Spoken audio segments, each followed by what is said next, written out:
Hello and welcome to the JB&M Sports Fanatic channel. Thank you for joining for another video. And man, today is a very busy day. And the Saints are definitely one of the teams that have been more active today, along with the Houston Texans and Green Bay Packers and other teams.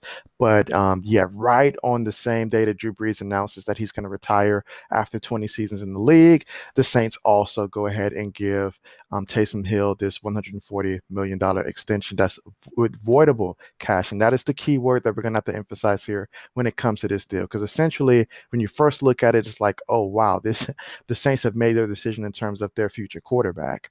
But when you dived into it deeper, the base salary essentially is just 1.34 million.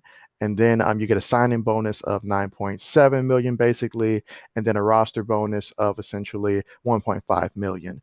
And so when you look at it in that terms, it's like, okay, that's much more in line with what we'd expect, for someone like Taysom Hill right now.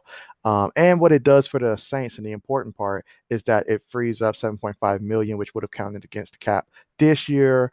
And essentially, based upon how the deal is worked out, Taysom Hill very well could be a free agent next year. And so essentially, you can look at it as a 1 year deal, a team friendly contract. And so that's important for them. Obviously, Sean Payton really likes Taysom Hill, what he brings to the table, now how they plan on utilizing him next year. Who knows? But one thing's for sure, with Drew Brees retiring, that opens the door for him to have even more playing time, as he was the guy that got the call when Drew Brees got hurt, as opposed to Jameis Winston. And we don't really know if Jameis Winston's going to for sure be back or not, if he's going to look elsewhere. There's plenty of opportunities out there. So if somebody else comes calling, then who knows? Maybe perhaps this would be Taysom Hill's team to run. Don't know if the Saints are going to, have the opportunity to draft the quarterback that they'd want to bring in that could potentially, maybe even compete for that spot. But just, guessing by where they're going to be picking in the draft and the teams that need quarterbacks, that seems unlikely. But this right here makes sense for the Saints. For sure they have a quarterback that they feel good about, and obviously, even if he doesn't start a quarterback, they're still going to utilize him. So Taysom Hill knows he's going to get on the field.